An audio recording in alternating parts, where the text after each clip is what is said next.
Hey everyone, welcome to a special edition of the Alec Walt Show. I am not Alec Walt, but he's right next to me. We're going to break down a real key trade in the NFC South. Things are kind of shaping up with the offseason here.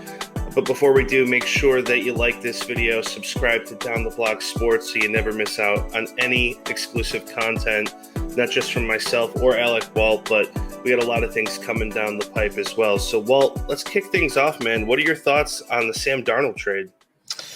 I think this is awesome for Darnold. And I kind of feel bad that I didn't even think of this, because when you looked at Carolina from a draft perspective, they had the 8th pick of the draft. They had a quarterback like Teddy Bridgewater who was owed some pretty solid guaranteed money this season. So it almost looked like the script was written for them to take whichever QB fell to them at number 8, groom them for a season, have Teddy Bridgewater for the year, then eventually have the young QB take over the offense. When look at Sam Darnold, they went with that approach of going after the young QB. They didn't have to give up a first-round pick, and now they have someone who's been in the NFL for a couple of years who's just looking for some stability.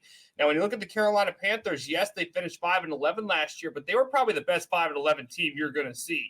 I mean, they have a young defense that's up and coming. They have a coach who's getting used to the NFL. He had a very solid season. Matt Rhule, again, you talk about stability. He signed a very long-term contract last year. So Sam Darnold, for the first time in his career, is going to have a coach that's not going anywhere. When you looked at his early career with the New York Jets, there were a lot of changes, whether it was coaches, whether it was coordinators.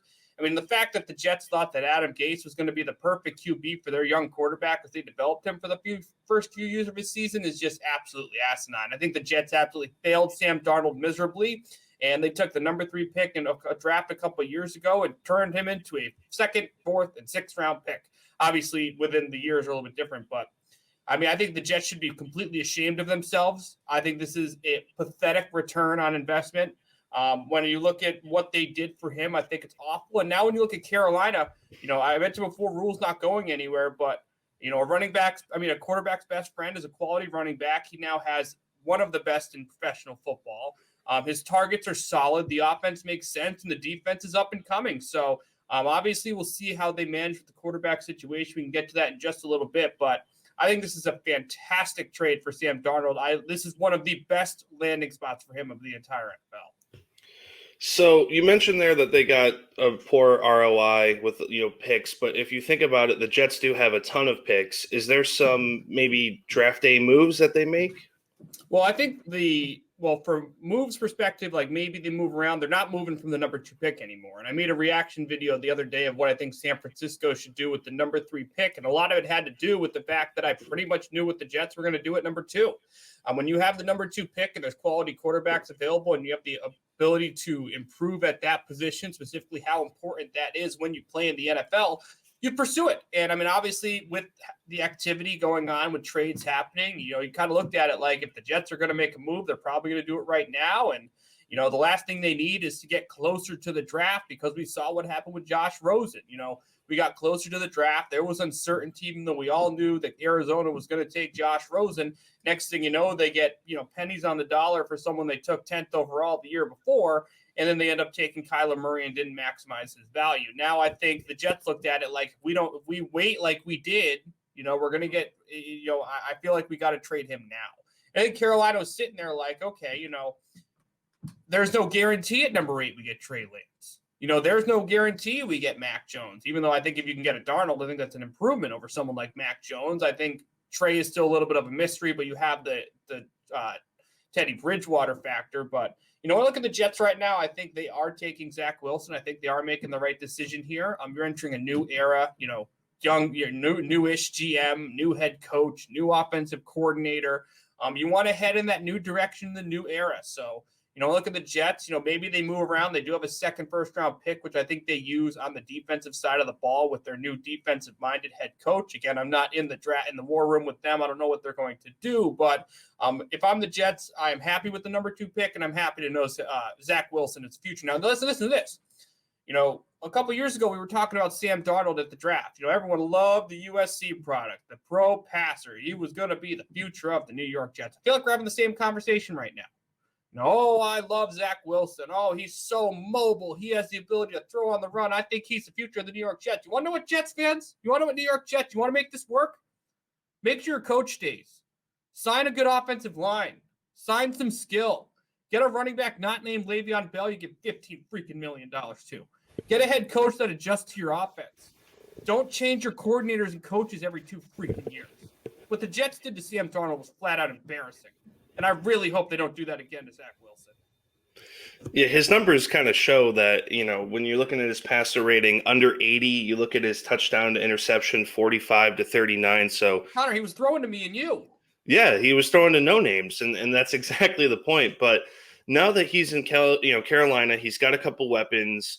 What's the story with Teddy Bridgewater? Where do we think he ends up?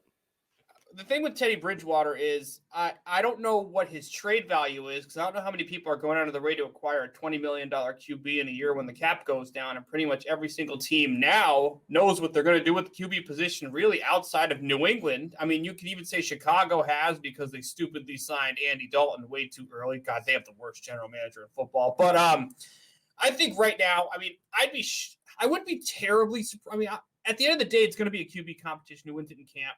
Obviously, when you look at who has the leg up right now, it is Teddy Bridgewater, because Bridgewater knows the offense. And, if Bridgewater starts the year, Darnold comes in, I wouldn't be too terribly surprised, even though I think Darnold is the better quarterback. At the end of the day, NFL coaches have made it known if you know the offense, you know the system, you can run the show, you're probably going to be the one that earns the position. So I think at the end of the day, those are going to be the 2 quarterbacks on the team next year for Carolina, because I just don't see someone trading for Teddy B. But the future in Carolina is Sam Darnold, whether he starts game 1 or not. And Bridgewater will not be on the team after next year. Yeah, he's got that option, I believe, Sam Darnold for the 5th year, so the Panthers can get him for 2, it seems. With the 8th pick, are there any sort of players that who do you think is going number 8 to the Panthers? Well, when you look at the Panthers, I think they go offense here because they spent the entire last year drafting only on the defensive side of the ball. And when you look at guys like Derek Brown and Jeremy Chin, they did a pretty good job. I mean, they even drafted Shaq Thompson's a young defenseman, Brian Burns. They signed Hassan Reddick, Dante Jackson. They have a very young and up-and-coming defense. Now, I don't think they go on the defensive side of the ball. I would love to see Penny Sowell drop to number 8, even though I don't know if that's realistic. I mean, when you look at the board right now, obviously I think three QBs go first: Trevor, Zach, Justin. Atlanta's a bit of a mystery. Cincinnati's probably going to go receiver, offensive line. Miami, I could see them going skill as well. Detroit, I don't think Detroit even knows what they're doing. I think the perfect pick for Carolina is Sowell, even though there's no guarantee he's going to be there. Now, from an offensive skill perspective, because if Penny's gone, probably a receiver will be there. Obviously, if you can get someone like Devontae Smith, Jalen Waddle, that'll help a ton.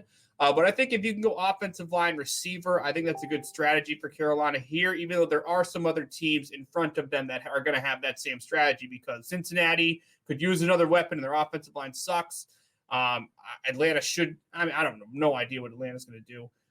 Miami needs it to improve their targets.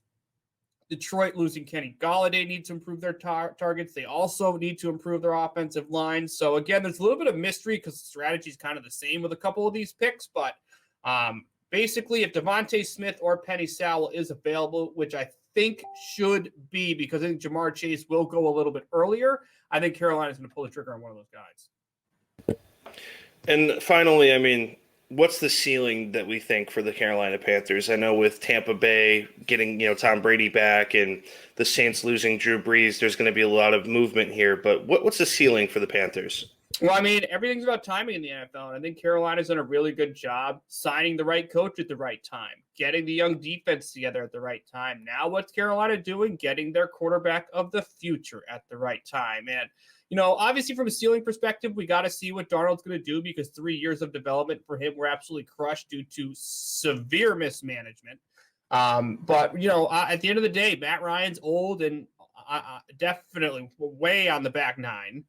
Drew Brees isn't there, even though I think New Orleans is still going to be competitive because they have a solid roster, and I don't think Jameis is terrible. Obviously, Jameis has to find a way to limit his interceptions, but remember what I said earlier in the show, Carolina's the best 5-11 team in the league last last year. They were competitive, even though they didn't even have Darnold yet. Their defense was extremely inexperienced. Man, you go 2 or 3 years down the road, and you look at Jeremy Chin, who's lining up all over the field as that hybrid linebacker safety, wrecking havoc with over 100 tackles. Derek Brown being a true force on the interior.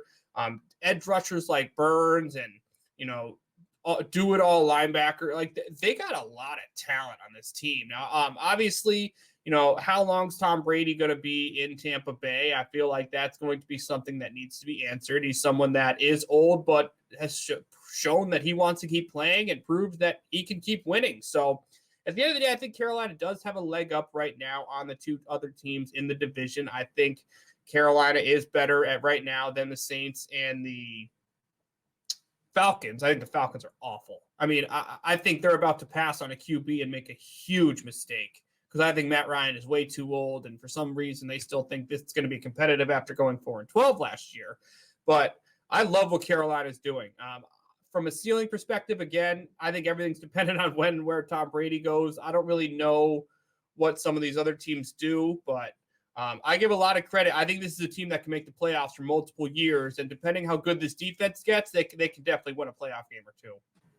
But it's not going to be this year. It's going to be in about 2 years or so. They need a little bit more time. Their defense is extremely young.